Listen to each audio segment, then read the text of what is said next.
Idro, un fulmine a ciel sereno di cui ci si sta occupando ora da Feltre fino a Roma. La decisione, dopo il passivo 2024 di dismettere lo stabilimento feltrino, è stata annunciata in maniera fredda e inaspettata dalla multinazionale norvegese.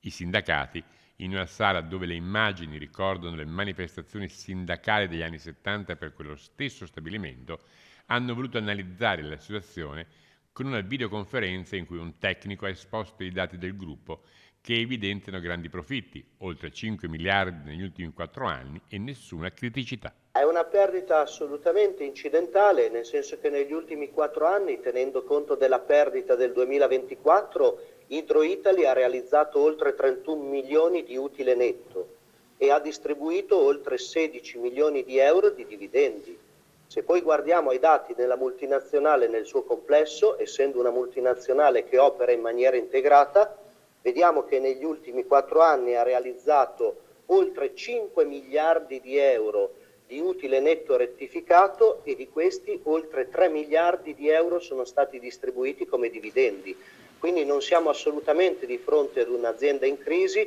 anzi è un'azienda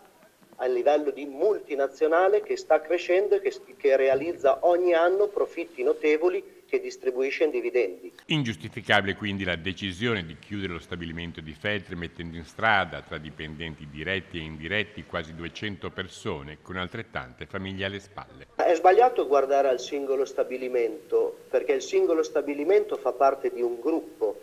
e il modello di Norsk Hydro è un modello integrato che va dall'estrazione della bauxite alla produzione dell'alluminio finito. Quindi da una parte è scorretto guardare al singolo stabilimento in quanto anche lo stabilimento di Feltre contribuisce ai risultati miliardari che abbiamo visto di Norsk Hydro e dall'altra bisogna vedere quali sono i risultati economico-finanziari dei prossimi anni.